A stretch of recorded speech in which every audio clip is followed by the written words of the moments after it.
What is up, gang? Welcome back to another episode of the podcast. I am joined today by an extra special guest, Aleksander Lingauer. Aleksander recently completed Project 61, which entailed running 61 marathons in 61 days across the entire length of Germany. Aleksander and I spoke earlier this year about the preparation that he was doing to get ready for this monumental achievement. And now today, we're going to cover everything that he's learned along the way. I haven't had the chance to really congratulate you in person like this. So let this be the time. Huge congratulations to you, man. That's so massive. Thank you, man. That's first and foremost an honor to be back, an honor to be the first person to be back. That's lovely. Yeah, thanks, man. It's been strange. No one really teaches you how to receive such compliments and such congratulations. So yeah, getting accustomed to it. hmm Yeah, I'm always the same way too with any sort of praise. I just don't really know how to handle it, and I just get all kind of like awkward and in my own head about it. But I've never also done something that large to where there is that level of attention and acclaim that goes along with it. So, how's that been for you, man? I mean, I guess we talked. I think in early, I think it was in spring of this year, we were talking about your preparation for it. You know, leading up to that, the beginning of the P61, and so how is it? I guess now on the tail end of that, and people understanding what you've achieved, and how has that recognition been for you? How has it been, kind of soaking that all in? Well, firstly, with the congratulations and the compliments that come with it, I'm I'm trying to learn that a thank you is often really enough. You hmm know, I feel this obligation because I've received many, I mean, plenty of really heartfelt, intimate, long, very articulate messages, and you're kind of swarmed, and then find yourself in this position where you feel this obligation to give back in an appropriate manner. Um, and I think it's just sometimes important to note, sometimes an honest thank you, a genuinely honest thank you is enough. Now, hmm as for how things are, I mean, they're great. I have absolutely no bodily issues, like zero. So I'm happy because I wasn't sure what the second half of the year would look like if I were to pick up some injuries. hmm Luckily, nothing. I'm currently writing my book, my debut as an author, coming this Christmas. So I'm really preoccupied with that. So I don't really have any time to be too introspective about this summer, you know? So I'm feeling good. I'm feeling happy, and I'm feeling blessed. Love that for you, man. So you just went right into the next thing, right? No resting on your laurels, no just sitting back on the achievements. You just jumped right into the next project. Yeah, I gave myself like a week or two, you know. It was Damn. I had a week post P61 where I was staying with friends in Regensburg. So huge shout out to Kai and Kirsten, exceptionally good people. And man, they treated me like a small infant because that's what I was. The first few days, I will admit, once that high had settled and the body understood, oh, we're finished. Um, Things such as walking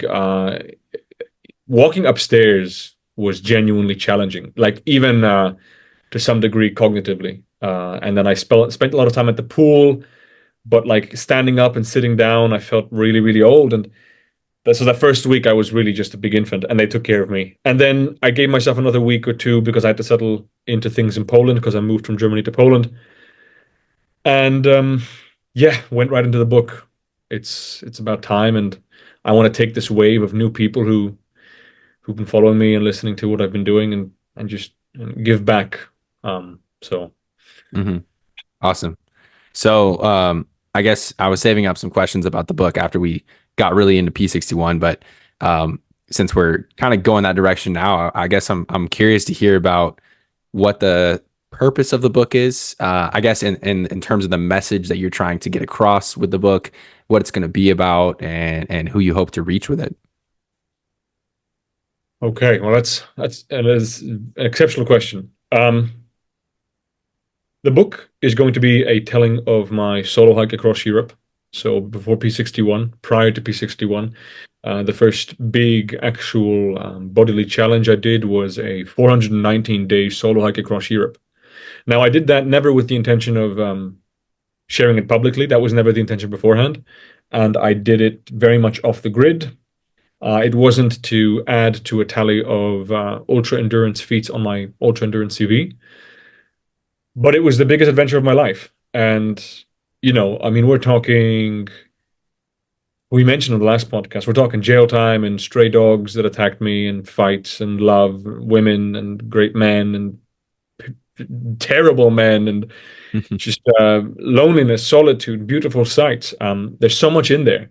And so with the book, not only do I want to pay homage to the adventure, the story, and life itself, but also to myself. I feel, I want to be an author. I want to be a writer. That is, I am a writer by nature. I'm rather poetically inclined by spirit, and I have this verbal affluency, or I'm at least somewhat verbally competent.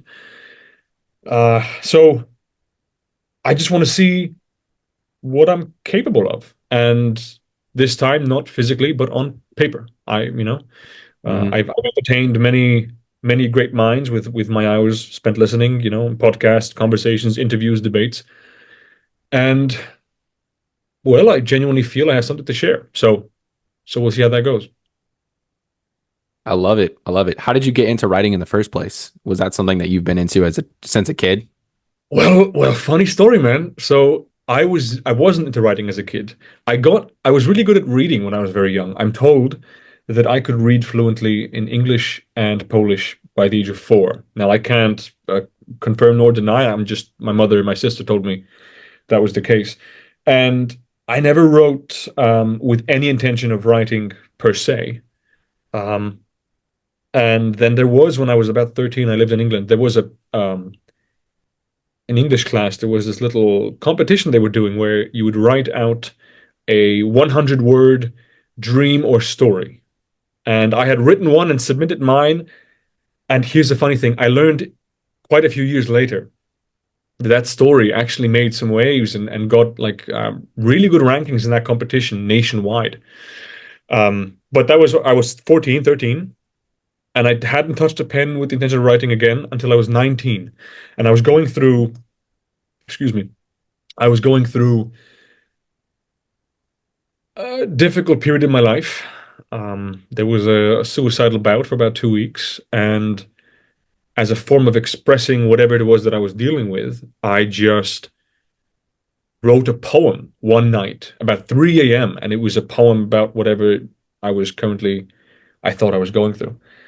And I sent it to a friend called Sean Fogarty, an older gentleman, a very, very wise man. And he's a writer, musician, and philosopher.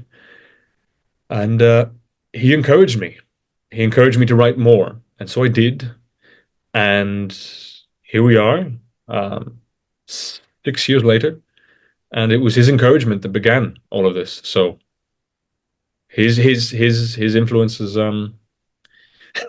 what really is going to bring the book alive.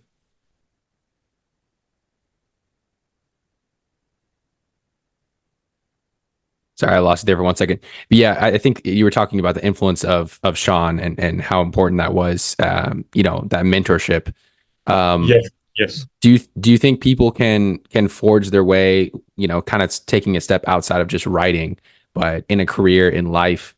Do you think a mentor is a necessity to take you to that next level, whatever it is that you're trying to achieve in your career or in your own life? Do you feel like a mentor is an absolute necessity for that? Ooh, that's a tough one. I would say no. Now, I would say no only because it's important to understand with what I would say temperament someone approaches betterment or fulfillment or success. Hmm. So, in my particular case, I never really had a very intimate bond with my father. I met him properly when I was 14 and onwards. We still never really got along with each other very, very well. And I think in my particular case, the need or desire for a mentor-like figure was also to some degree a desire for a paternal um, role or individual path I can follow. Now, Hmm. I said no because, for someone, the growth they seek or the growth they need is merely just some sort of feeling of familiarity within oneself. Because many people, I think nowadays focus their priority and desires outwardly, externally, because they have to some degree this understanding that, well, if I can build this and I have this and I can be perceived this way, as a result, the result of this will be tranquility and peace. And mostly that isn't the case, you know. I think it's very individual. Broadly speaking, mentorship is something amazing, and it's been around for many, many, many, many years. You know, I mean, all the way back uh, to oh god, Homer. You know, written I think 3,000 years before Christ. So it's 3,000 years ago. Apologies. Hmm. So Like Plato and Aristotle as well, those kind of exactly, famous exactly, mentorships that developed. exactly. Robert They went Greene into land. and Ryan Holiday. Yeah. Exactly. So I think if what you seek certainly is some sort of greatness or exceptionality, it's one could argue it's a necessity. Mike Tyson Mhm. and Costamato, you know, um, because I would even argue that Mike Tyson is a good example because Mike Tyson today, with the exception of this whole Jake Paul thing, Mike Tyson is a very good embodiment of a genuine, archetypical spiritual warrior. Like he's been in the battle, he's been in the war, and he can now share on a very ethereal, esoteric level his life understanding. But that is a result of the inbuilt resistance, trauma, and pain he went through in his life. And Costamato, I think, he shaped him as a fighter when he was fighting. But I think to this day, Costamato has a huge effect on who Mike Tyson is. So that's a good example of mentorship when it goes very well. Hmm. Hmm. Yeah, it almost seems like the mentors are just getting you to know yourself better in some ways. Like you can go on that journey on your own and it might take 5 times the amount of time. But in the end, like the goal is kind of the same. It's to get you to master yourself and to master your own abilities, know how to apply them. And so it almost seems like it's like a fast track route to get there, but not a complete necessity, because there are many characters who have forged their own way without it, and got to that level of understanding with himself. And it was making me think about too what you talked about. You're writing the book about your solo hike across Europe, and I wanted to ask you how important solitude has been in coming up with some of these ideas and coming up with your life path. Like, how important is it for somebody to spend time by themselves, whether that's out in nature or just alone on the weekend, thinking about whatever their life, however their life is going. Man, this is again very good question, and a brutal one at that. You know, I think I want to preface my answer by saying that I am I am still too figuring out how to navigate solitude with creativity. Solitude is a very is of extreme necessity in a creative act, especially for people who are accustomed to the presence of some sort of audience, be that friends, family, whatever it is. When I was on a walkabout, it was an exceptionally um, isolating journey. You know, I had no social media, and I communicated with letters. I spoke to my brother over the phone a small handful of times, and admittedly had a good few nights in there where I would just, you know, I would embrace some tears because I would think back to the place I left and people I'd left behind and all that. Now, again, imperative if you want to, in my particular case, embrace in that creative act because I had things I wanted to learn and things I wanted to do and a person I wanted to become. And in my particular case, solitude was a necessity. But I will also say I've done my fair share of mistakes with it as well.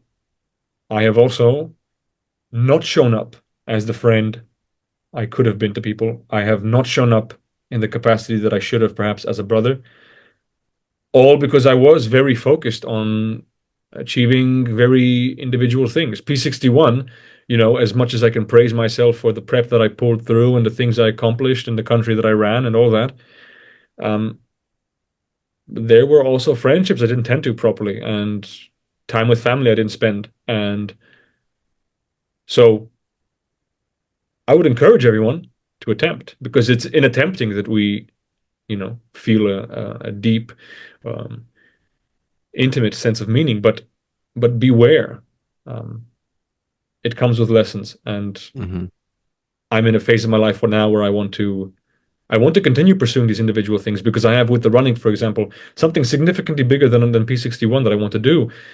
But I'm also aware I'm not willing to risk these friendships that I've not tended to properly. So I Hmm. have lessons ahead. Hmm. Yeah, no, I totally hear that. It's a fine balance to strike, I think, between isolating yourself in pursuit of something creative or in pursuit of personal betterment, and then also on this same time, like you're saying, kind of tending to those relationships, keeping them alive, because it also is unhealthy to not be socially connected, and I feel like that is something that's not really spoken about as much, the importance of just that human to human connection in your core foundational relationships in your life, and how much of a negative impact that can have on your mental health, as you pursue some of these larger goals like P61, for example, or if it's writing a book or building a business. That sense of isolation can creep up on you, over the time. The longer the time that you spend in isolation, you might be able to stimulate some creativity, but also you're sacrificing in some other ways. So it's such a tough juggling act to do continuously. But it sounds like it's worth it in the end if you follow through with that. You see it through to the end, and then you can circle back and sort of nurture those relationships again, with the understanding that you were sacrificing in pursuit of some larger goal, and it's not necessarily something that's going to be long term. You're not completely throwing them away, but you're coming back to them. You're nurturing them in due time. Yeah, it's also important to note that, like, again, I can only take P61 as an example. It's the only one I really have at the moment. But you know, with something like that, you will have a lot of people who mean well tell you that you are overdoing it, you are doing it for the wrong reasons, they're worried for you. And I will tell you now, to anyone who's listening who has similar ambitions, that is actually a good sign, because you want people who live a balanced life to notice when you are out of balance. But unfortunately, my friend, out of balance is exactly what you have to be. If you want to Hmm. run 61 marathons in 61 days across the country, and most of it completely unsupported with a small backpack to you, a balanced mindset is not what will get you through. And I told this to people as well, because many people ask me, well, how do you prepare physically for something like this? And I would say, the mileage is important, the training is important, yes, but the training only gets you to the start line. What helps you finish the race is a quality that is spiritual and mental, not necessarily physical. And unfortunately, in my experience, you can only develop that spiritual and mental quality in a time of extreme imbalance and loneliness and devotion, dedication. When I was in Switzerland and prepping for P61, I would work as a waiter in the skiing resort, and I worked very long hours. And naturally, it's a seasonal job, so the people who worked with me were also people who only work seasonally. And naturally, they were trying to hold on to whatever balance they could find in their lives. If you're working 10 to 16, 18, 20-hour shifts, your time out of work is, all you want to do is drink a beer and put your legs up and chill and eat. Hmm. But I had no time for that. And I don't say this to stroke my ego, I say this as a fact. I had no time. So I had all these regiments in place, and I would run to work and back from work, and I would do push-ups every single hour whilst at work because I needed the reps.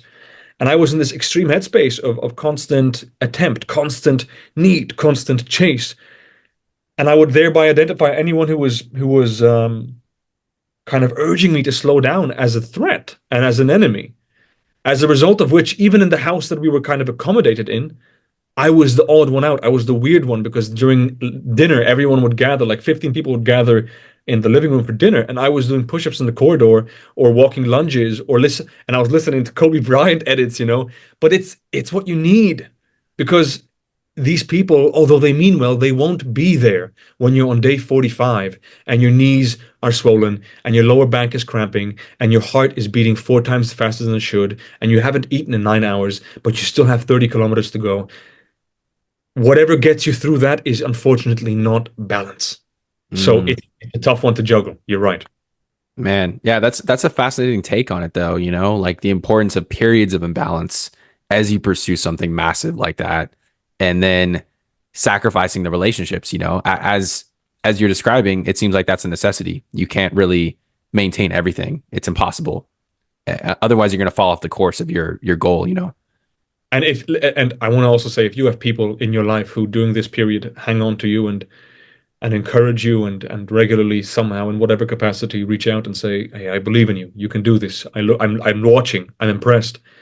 Those people are they are they are of a currency you will find nowhere else, Hmm. and cherish them, man, because Yeah. you know They're they're a small percentage of it, right? I think probably most people, like you're saying, family members or friends are questioning you, like, why are you doing this to yourself? This is insane. Shouldn't you be doing something normal? Shouldn't you be pursuing a career? This and that. And it's rare that you do find those people that are like, dude, hell yeah. Like I see your mission, I see what you're doing, and go for it. Like that's so hard to find. I also I share that sentiment about people like that. We should cherish them just because they're extremely hard to find. But they're also so important when you do come across them. yeah, man. Yeah. So yeah, man, I want to dive in more into P61. We've circled around it a little bit, a lot, and I want to just hear more about some of the bigger challenges that you ran into. I guess we'll start there. Was there something that stood out to you as the biggest challenge running 61 Oh, marathons in 61 days? yeah, man. There have been plenty, although I will say the challenges, the bigger ones, were not of a physical nature. Again, the running itself was the easier part. I Sponsorship talks were a very difficult one because it was completely new to me. Budgeting, scheduling. I began the first 12 days with a camera team, and they came out knowing that I won't be able to pay them. I'd called it off just before the project started, and I told them, guys, I can't pay you, so I'll do it on my own. I'm sorry. I'm really, really sorry. And these people straight up told me, uh, listen, pal, we're doing this. We're on board, Hell So, yeah. so huge, huge, huge thank you to Angus Flo and Hugues in this case. And they were there for the first 12 days, and we shot all this content and we blasted all this content, and it went super well. And then, now I don't want to name names, but we spoke to some very powerful people and people who were interested in putting a lot of money behind us. Mm. I spoke to presidents of big, I mean, seriously big corporations and organizations, and they liked me, and they thought I was crazy, but in a good way. And essentially, on day 9, we got an offer from one of the biggest sports retailers in the world. I mean, 15 billion in revenue a year, I think it is. And they basically said, listen, kid, we're going to fund P61 completely. We're going to pay for a support van, food, the salary for the camera teams. We're going to equip you with gear to run in from our company. And we also want you to know that we're also going to be on board when you do the next big project, which is significantly bigger. Yes. So I told them what I want to do. I was trying to, get some money in. And they told me all this. And mind you, this is day 9. So I'm 9 days into running. And they say all this. And they told me, now, as compensation, well, you'll also have to agree to a keynote speaking tour afterwards across Europe. We'll have you appear in these open talks for companies, and you have to speak about your experience and maybe a book, whatever. Just like he was spitting ideas. And I was like, this sounds fucking great, man. Oh my. And Yeah, it then does. And then they say, but we'll need you to stop the run right now and give us like an 8 to 12 week period for an ad campaign to find more sponsors and help and all that. And then you can start again in 12 weeks. And so now I knew of this counteroffer about 20 kilometers before I had the conversation, because I was half a marathon into the run that day, and Florence called me, one of the lady from my camera team, good friend. She told me I have good news and bad news, and she said the good news is they want to sponsor us, and I was like, what's the bad news? And she said they want you to stop the run. And so I went silent, and she was like, listen, I know it's a lot to take in now, but I knew you'd rather hear this now and have some time for yourself to run it off. And I'm so thankful to her because it's exactly what I needed. And Flo knows me. She really does in this case. So I ran back and listen, for me, it was clear. I'm not taking the offer. I can't. I spent months of my life like a lunatic. I said no to so many good things that I would have really liked to attend because I was preparing. And I've put everything on the line. I can't for the life of me stop now, whatever comes, because that was the promise. I promised myself and the world, no, July 1st, August 30th, whatever happens, if I break a bone, this is the period it's happening in. So this offer just falls under the category of, well, this is just something of whatever happens. I run back and I speak to the team and I'm worried because my worry was, oh fuck, well, I have this offer to pay them off properly, like pay my camera team to cover their salaries. And I'm worried if I say no to the offer, they're going to hold it against me, which they have every right to. And we're at the table and I tell the team, I ask them first, give me your thoughts, give me your opinions. And very quickly we come to the realization we're all in the same boat. We all see the same things the same way. Hmm. And I can't, praise that enough. But yeah, so P61, essentially, we had small sponsoring help. That was the case, but no budgeting, none of that, and it wasn't for lack of offers. So Hmm. that Is was one of the bigger ones. Yeah, yeah, dang, that's super hard to navigate, man. And also amazing that your team was on the same page, though. You didn't have to deal with that sort of resentment that might have built up Yeah. for them not being able to stay on board because of the funding issues. Yeah. Was there any sort of counter offer to the initial sponsorship offer for some of the larger projects down the line? Like, is that still kind of bubbling or in the works? Well, the funny thing was when I told this gentleman over the phone, I essentially said I'm very, very grateful for the offer and for the consideration, but there's absolutely no way in hell I can accept. And this guy started laughing in a good way, and he basically told me that I'm a little insane. But he also said okay. He said Alexander, okay, then good luck with this project. See it through, and reach out to me when you're starting prep for Australia. So I'm Mhm. taking that as a green light.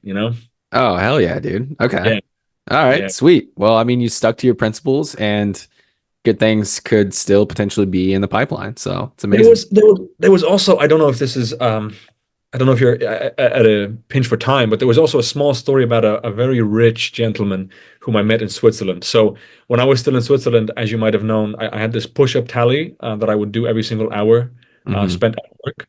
And I had a day off that day, and I went to a cafe in the town and just got to some emails. I would reach out to companies with Florence about sponsorships, and we reach out to like a specific amount of companies per day. And so I'm in this cafe, but I wanted to keep the push-ups tally going, and I have no inclination for like social anxiety to build up whatsoever. So I'm in this cafe and the hour struck, 1 p.m. So I was like, oh, push-ups. And it was March. So I'd build up a tally of 50 hours per push-up, 50 push-ups per hour, sorry. Um, and so 1 p.m. strikes and I'm mid-email. I get down and I do my 50 push-ups and I get back up and I continue the email. And I have my headphones in, and then all of a sudden this gentleman approaches me, very tall, big cloak-like thingy. Very scrubby beard and severely overweight and greasy hair, so the appearance was off-putting a little. But he starts speaking to me, and he speaks in the most eloquent English. And he just went, why the push-ups? And I introduced myself, and I said, well, I have this project I'm preparing for, so I have this tally. And he wanted to know more about the project, and so I told him. And then he just said, young man, can we exchange emails or phone number maybe? And I said, yeah, sure, why not? And so we did. And then he said, let's meet up for a coffee before you leave Switzerland. I want to speak to you. I get home that day. I get his name because I have his contact details. I Google the man. I will not say the name, but I will tell you that this man is ludicrously wealthy. Um, and there's lots to find about him on the internet. And I meet with him the next day, and essentially, this guy offers to cover the whole funding for the project, which sounds amazing, and it's funny that it comes as a result of me doing push-ups. But he was very he lacked precision with as to how I would compensate him precisely for him funding the project. He also wasn't a fan of the idea with the camera team, and he had this idea of saving the world and doing this environmental project with me sailing across the world with him in a yacht. Just super weird. Just weird. Eccentric. That's Yeah, and eventually I ended up not going with his offer. But God knows how that would have turned out if I had said yes, you know. Hmm. So Wow. yeah. Push-ups, you know, that push-ups, they can lead to funny opportunities. Yeah, I mean, you never know where those opportunities are waiting for you around the corner too. And unless you put yourself out there and do something crazy like that, not crazy, but do something out of the box or out of the ordinary. Good things might be just waiting for you in that cafe or around the corner on the street. When you're training for it. Absolutely. So that was, it sounds like, navigating those challenges was something that you might have maybe not expected going into it, or maybe not what people would think about being the most difficult for running 61 marathons in 61 days. Obviously people think more about the physical side of things and how your body can be upheld along that journey. But yeah, that's definitely not one that I expected. So I guess if you were to do it all over again, running the same race, the same course, or for somebody else who's considering an ambitious challenge like this, any bits of advice, anything that you would recommend to somebody going into that? Yes, absolutely. I'll give you three key pieces of advice. Number one, um, there's a quote by Alex Hormozy that I quote regularly because it's fucking sensational. Um, you don't become confident by shouting affirmations at a mirror, but by building a stack of undeniable proof that you are who you say you are. Outwork your self-doubt. When you approach a challenge of that volume, make sure that you have under the belt all the necessary hours and kilometers done. So your subconscious mind, you on a very molecular, intrinsic, emotional level, know that you've done the work. That's important. So tend to that, number one. Number two, if you're doing it supported with a team, make sure that you give some thought to the quality and type of temperament that you can work with, and quality and type of temperament that you are. That's very, very important. I learned this on this project as well. And number three, whatever comes your way, good or bad, is irrelevant. It has to be right. So, at whatever capacity you can, hold on to honesty and truth. I do not regret for a second not accepting that offer. God knows where my life would be now. Maybe I'd be in southern France giving a keynote speech. I have no idea. But I'm happy not to have accepted the offer because it would have been wrong. And to me, it felt like that offer was just a test. And whether or not I'm wrong or right, I feel like I passed. So be be honest in all areas of life in that capacity. Hmm. Physical preparation, think about the quality of temperament that you are and you want to work with creatively and personally. And number three, keep it honest. Yeah, that's the integrity part of that is so crucial. I feel like 90% of people would just, as soon as that offer was on the table, would probably fold, right? I mean, I don't know. I just have an assumption about, the way people are in terms of how much they are in the rat race chasing after this golden ticket to get out of it. And then if that's presented in front of them, I think people jump on that. So the fact that you upheld your integrity for that is really incredible. I mean, that's commendable in so many different ways. And the fact that you trusted your gut and you knew what was right in that moment is also, that speaks volumes. So how would somebody develop that connection to understand their truth? Maybe this is speaking to intuition or knowing what's right. Like, are there some things that you have encountered or maybe bits of advice that you've gotten along the way that allows you to just hone in on that, like understand what your truth is? Yeah, and plenty actually. And this is counterintuitive, but my answer is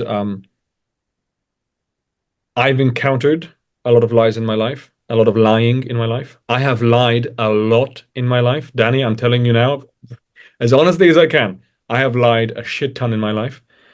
To a large degree, also because I was raised by parents who have a very loose relationship with that sort of moral integrity. And also because I grew up in environments that were very hostile and very difficult, and lying was a currency with which you could ensure survival very, very often. Emotional survival, but also physical survival.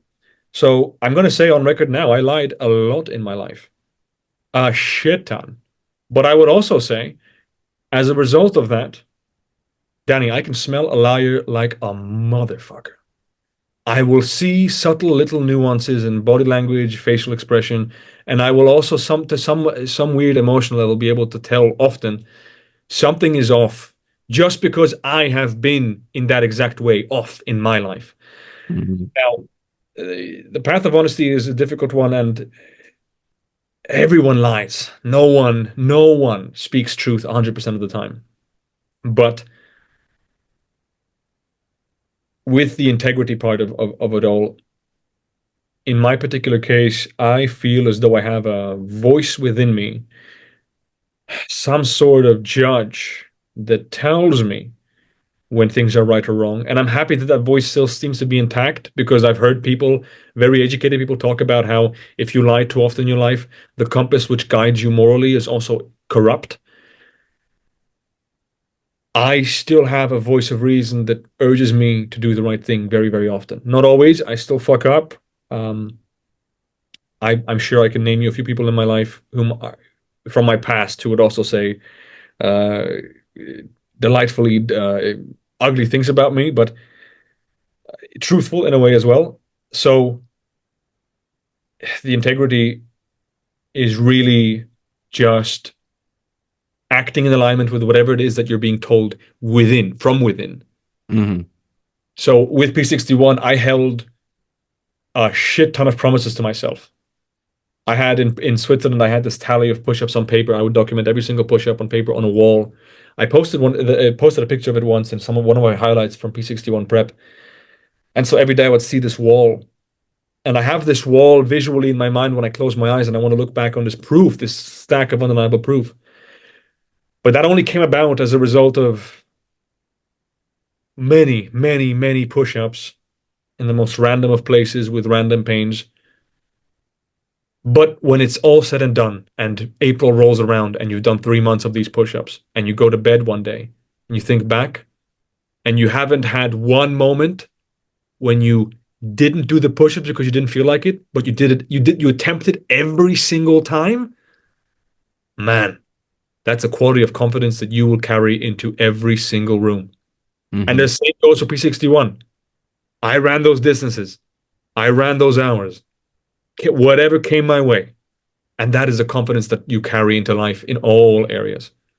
But, but to answer your question, for me, coming to truth and integrity was a long path and one of a lack of integrity and lies, many of them growing up. Mhm. So just trying to do better now. True. Yeah. Sometimes you need to experiment with the dark side a little bit to understand it and then know exactly what you need to not do Yeah. to reach the higher version of yourself that you're looking for. And I loved what you said about having that stack of proof, doing the push-ups, and then how that helped you on P61 as well, because it's kind of like that's your identity at that point. You are a person who stays committed. You are a person who does the push-ups every day, and then also now that you've done P61, you are a person that does these feats of endurance and these incredible um, feats of pushing the limits in terms of what the human body can do. So it's kind of like raising that to the level of not something that you're attempting. It's not just a task. It's not a project. It's an identity, right? It's like something that has become part of your core. Would you say? Exactly. It's the push-ups. People gave me pushback on the push-ups when I was doing them initially because many people were wondering, how do the push-ups translate to the running? I mean, and I would tell them, listen, part of the reason is just maniacal, egotistical. I want some boobs and shoulders when I'm out there. I want to look somewhat presentable. I also knew I knew I had to go into the project with more muscle mass than I will usually carry because I knew the body's going to start eating itself up at one point. So you Mhm. need you need mass to be able to lose it. So I started pretty heavy when I started the project, but the push-ups thing, man, all it was a habit of showing up and getting comfortable being uncomfortable. That's all it was. So I had there was this wedding I was working on in Switzerland that one day, and it was a 20-hour shift that I was doing. So like three shifts basically that whole day. And man, 50 push-ups on your 20th hour, that's a disgusting. You're in some back alley room with like laundry and old towels and garbage around you, and you're on the floor, and it's like an old stone floor, and your elbows are hurting, and you're unhappy with your entire situation because you hate this work, and it's so long until you can start the project, and everything seems so uncertain, and you're so hungry, and you feel like crap. All those emotions have a credibility to be there, and they have their right to dance with you. But whether or not they go home with you is entirely up to you. Those push-ups need doing. That is all that matters. Hmm. And not because they're push-ups, because you need proof that you do what you have to do when you're out there. That was my thinking, and it worked perfectly. Hmm. Yeah, that's what nobody sees, right? They don't see you. They see the achievements, but they don't see what you did in that back alley, in that laundry room. They don't see the grind leading up to the actual, the recognition for what you did. So, it reminds me of this quote that I heard on Modern Wisdom. I think Chris Williamson said it. He said, "Everybody is envious of what you've achieved, but they're never envious of what it took to get there." And Mhm. I think that hits home in so many different levels. People just see the tip of the iceberg. They don't see the foundation that you built and the stack of proof that it took to be able to get there in the first place. Absolutely, man. Yeah, I think he was even quoting Jimmy Carr when he said, "Yeah, a fantastic quote, an absolutely fantastic quote," and I couldn't agree more. I appreciate every single piece of admiration I've received over the past few weeks, be it deserved or not. Um, but there's a differentiation. There's a difference between recognizing and admiring, and then perhaps introducing somewhat of a form of jealousy to someone's achievement. I heard also, funnily enough, I'm going to have to quote him again. I heard Chris Williamson talk to Joe Rogan about this in their first podcast together on Joe's podcast, where Chris was telling the story of how envy is such a mistaken emotion. Because if you were to say, for example, man, I'm so jealous of Tiger Woods. I wish I was as good at golf as he is. You have to realize a Tiger Woods is born not only due to talent, but also a Tiger Woods is born through all circumstances of his life. So the abusing childhood of his father and the eccentric and excessive and almost vitriolic training that he went through to harden him, since he was 2 years old, and the lack of emotional capacity to maintain a relationship, the drug abuse, all that is onesie. That's a onesie. You don't just pick and choose what you like of someone, and you can assume that that's all they have. No, it all comes in one piece. So Hmm. the good with the bad. Hmm. So yeah, man. Yeah, spot on, spot on. That's so true. And it's you can't discredit any of the negatives too that added into that might have added fuel to someone's fire, that might have gave them that extra bit of motivation to even go after something in the first place. Like, you can't just aim to achieve for the same heights if you don't have that same drive. And sometimes the drive comes from a place of negativity or despair, or broken families, all these kind of things, that make up your entire life story. So yeah, we really have to look deeper when we see someone at the end of the line, once they've got the medals and the achievements, and try and break it down to that level. I think that's so crucial. So I'm gonna hit you with a few more philosophical questions here, if we can go that route. Hit me, brother. Hit I me. know I know you're a man of philosophy. I know you appreciate it. So, um, what does the modern man need to know to improve their life today? Embrace love and don't buy into the bullshit that we are in some capacity at war with women. I think Hmm. nothing irritates me more than this modern, like, again, I think a lot of people who are not as active on the internet won't even pay attention to this too much, but there is a huge divide happening. And I am not I want to say clearly, I'm not criticizing any institution or movement per se. So when I voice a criticism of something like feminism, I'm not saying I'm against feminism, none of that.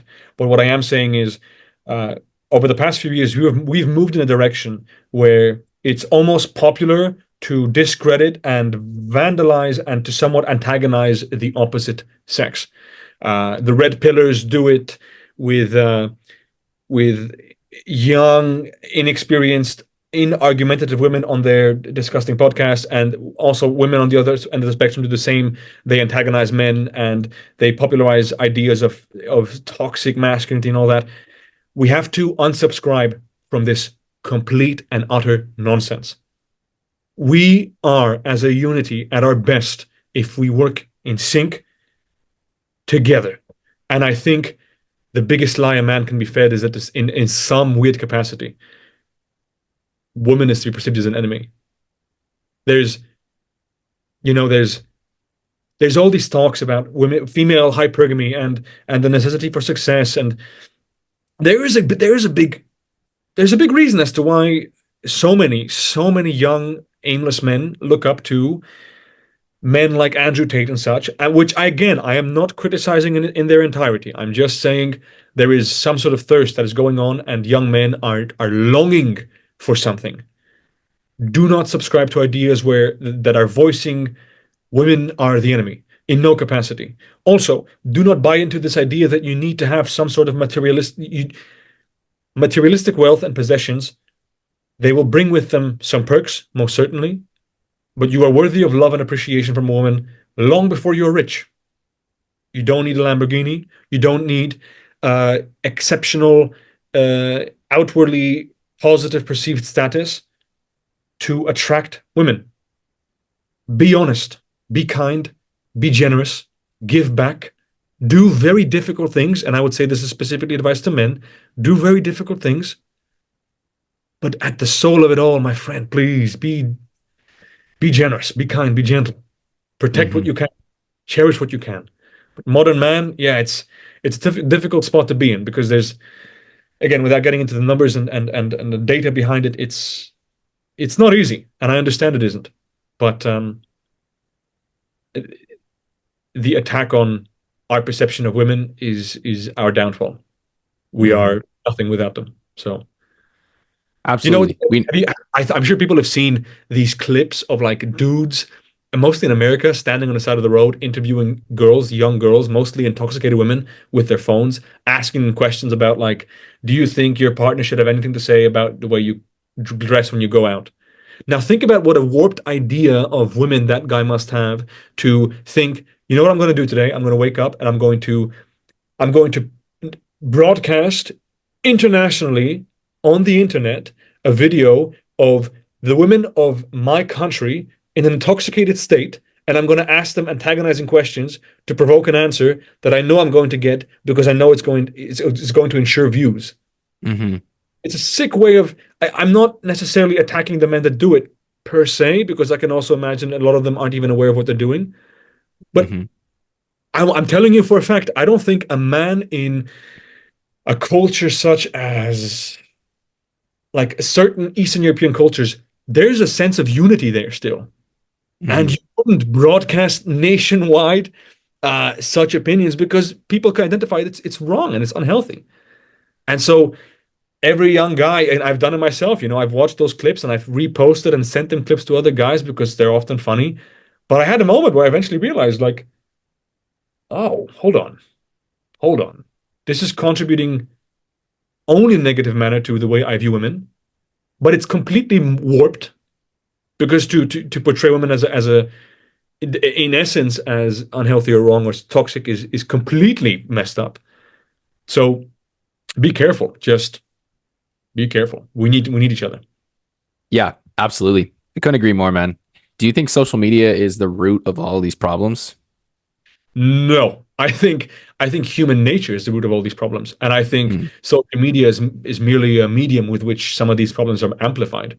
But at, Mm. at its core, it's human nature, and I think another thing that I heavily disagree with is this view that to some degree people are either bad or good. I think it's naive and almost infantile to look at things that way. The human condition is one of evil and good, of destruction and of chaos, but also of order. And every individual within them has a capacity for good and evil. Now, human nature is a disgusting thing, but it's also a beautiful thing. You can take, for example, excuse me, you can take a story of,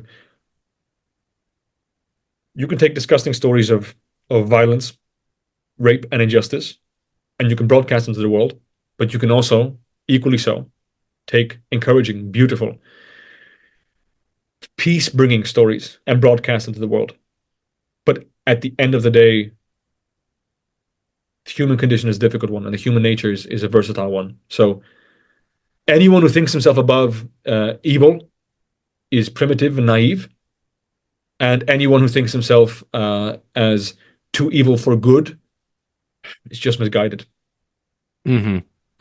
Yeah, and I think people feed into the evil side, like when it's broadcasted, like you're saying. Like you could give two different news stories. One is like a happy story about someone who donated to a foundation or helped a grandma across the road, and then you could do the opposite side of things, like what we're talking about, some toxic masculinity in the streets, or showing girls that are for the streets or whatever. And people are going to click 1,000 times more on the negative stuff, and that just perpetuates those stereotypes over and over again. And I don't know what that is. I think you're right that it is part of human nature. I read about this a little bit recently. I read Laws of Human Nature by Robert Greene, and he talks about some of the Carl Jung ideas around your shadow side, and how the shadow side is always just inside all of us, where we have these like random evil thoughts, in of integrity and good nature and positivity. You still are struck by that from time to time, and that's why we love these horror stories. That's why we love the serial killer documentaries. Like all these things kind of feed into our shadow side, and it's really just a matter of taming it and channeling it in the right way, using feeding into an action that leads you to a higher level as opposed to just degrading you. So it's really hard to navigate that, and social media definitely like amplifies some of those shadow side themes more and more. So it's really hard to stay away from it, or to keep your mind pure, I guess. I learned from one of Chris Williamson's posts, and funny that we mention him again. This was recently, and I want to say that I'm not sure that the numbers I give are correct. Anyone who feels like it can go back and check. But he shared a outtake from one of his newsletters where he said that in the United States, uh, terrorism and a particular part of criminality makes up for like an incredibly small amount of news nationwide, but it's broadcasted at 50% capacity. So, say Mm. for example, it were again the numbers are inaccurate, but it's say for example that this particular sort of crime, let's say, I'm taking out of context. Let's say it's violent crime. If it makes up in this example 2% of criminality across the nation, but it's being broadcasted at 50% capacity over the entire time span of news, your perception of how often it happens is going to be warped immensely. And that is just another example of how these things can skew us. Like I learned also like comment sections. Comment sections are a very good thing in social media, like Instagram, for example, to gauge the quality of audience on a particular post, reels especially. But I've also learned that the comments we are shown in comparison or in relation to our algorithm. So if you send me a reel, and I watch the exact same reel, there is at the top left part of the comment section is a little thing that says "for you," and it essentially means that the comments you're being shown are primarily the comments that the algorithm thinks are going to ring true to you mostly. So Oh my God. we could be watching the exact same reel, man, and reading different comments. They're all the same comments from the same post, but we're being shown them at different, points. I'd have to scroll like way down to see the same comments you're being shown. That's crazy. There's a For You page for comments now. It's crazy, man. It's That's nuts. we're like cattle in the broadest sense of the word. The same thing Yeah. was happening. Again, I want to be very clear. I'm not voicing any antagonizing views on any political issue. But I remember when COVID was a huge thing, the same thing was happening with Google. Like articles that were perpetuating one particular message were pushed to the first front page of the Google search bar, and you'd have to click to page 3 or 4 to find a differing opinion. Even if the credibility was of the exact same proportion of, it's so information is skewed, and whoever finances information also controls information. Hmm. So Yeah, it's a lot of power to wield, and we have to be even more diligent nowadays to get to the true source of what is actually going on. Like that's why I've been relying more on Reddit nowadays. Like any question that I have, I'll pose it to Reddit, and I want to hear real human experiences around that rather than what Google is telling me is the most likely credible source or whatever. It's like yeah, it's kind of crazy, but it's more and more just like I feel like community knowledge is going to be more beneficial than these giant conglomerates or social media or whatever it is. Um, so do you read the news personally, or uh, you're off? n- I don't make a conscious effort to read the news unless I'm studying a topic. Hmm. Otherwise, absolutely no contact with it. Because I'm not going to, the idea of passively consuming the news because someone once told, like my parents have this idea, my father specifically, that you have to be informed about what's happening in the world. Okay, cool, fair point. Explain to me why. Yeah. Why do you have to be informed of what is happening in Belgium right now? How will that inform at all what you do in your everyday life? How will that inform how you present yourself or you show up for your family and partners in your business? Not at all. Not at all. Hmm. Some belief someone told you is a necessity and you ran with it. Now, if you want to debate someone on a particular topic, or you're passionate about something, or you want to just be informed on something, for me particularly, this was the case with feminism and male social justice warriors, and so that was something I actually dug into, and I listened to experts on podcasts, and I read some books, and yeah, absolutely. But otherwise, because you don't even know what to trust. The situation, again, I'm sorry to be bringing up some such antagonizing topics, but situation with Israel and Gaza, depending on what you Google, you will find completely different opinions on a topic. And it's so unless I intend to want to know something about something, I don't consume it. Hmm. Yeah, I think that's a fair way to go about it, and completely agree with everything you said. I personally found Which the new. I'm sorry to interrupt. I want to say clearly because I have a few very good friends who might be confused. By that, I'm not saying that I ignored at all what happened in a situation like Israel and Gaza. I'm saying generally speaking, uh, if it's not of imperative importance to me, I will not consume it passively. And so, Mhm. That's a good footnote. Uh, I found that it wasn't worth the hit to my mental health. When I especially during the pandemic, you brought up the pandemic and all the different news sources and yeah, stories that were circulating around during that time, and also the election year in the U.S. and everything that was happening on the social justice front. Like that was just I wanted to be informed of it, and I really was. I was sucked up into it, but I found that in my own life, I was starting to drop the ball because that's all I could focus on. That it was just the new headline that was coming up, the new uh the death toll in this country, and it was just like so dark, and it was just really really dragging me down. And I found that ever since I started to slowly wean off of it, since 2020, my life has been good. It's been better. So yeah, I think it's really we have to be very careful with how we treat that and how we dive I into it.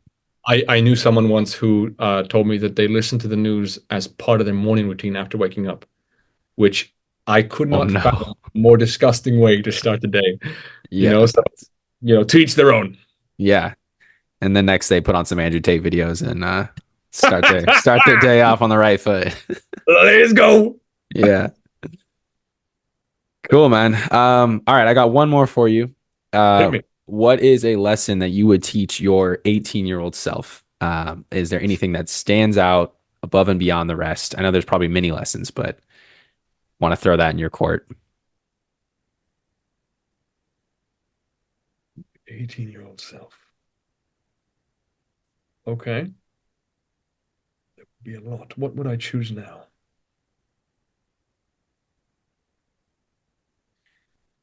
What we do echoes in eternity. Quote by Marcus Aurelius. Um, there's a large question, for me at least, it's a large question regarding the afterlife and death. I am I want to say carefully in the process of developing a relation. Excuse me. I want to say carefully. I'm in the process of developing a relationship towards God and faith.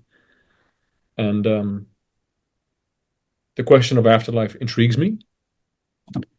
And so I think the best answer as to is there an afterlife is exactly that quote. What we do echoes in eternity. The manner in which you show up in your life, the manner in which you live your life, the manner in which you teach other people around you to live their life, and the manner in which you raise your children to live their life is going to have an effect that will ripple through generations and people and families. So if someone when I was 18 had told me, listen, everything you do and don't do will have consequences, I think I would have been better off. Hmm. There was, I had a period in my life where I went about, relationships towards women also very vaguely and very just, hedonistically, really. And,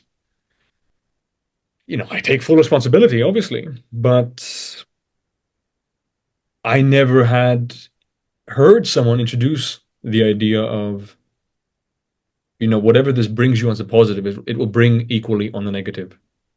And so what we do echoes in eternity through Mm. eternity. But yeah, that's the biggest piece of advice. Yeah, that's a huge one, man. I think that really sums up so much of what we do every single day and kind of our purpose in life and our mission and how it all connects, how I like to say that, by bettering yourself, you're bettering the world. And this might sound kind of like a cheesy tagline, but in a lot of ways, it does reflect that same sentiment. Maybe not on the spiritual afterlife component, but the fact that by changing your life in small increments, you can actually ripple throughout the entire world with those same changes. And I think that's just a really important thing to think about. And also, when you're working on yourself, you're not necessarily doing it in a selfish manner. You're actually working on it so you can carry positive change and a positive force through each life that you touch. So um, I hope that is somewhat parallel to what you're meaning. But But man, yeah.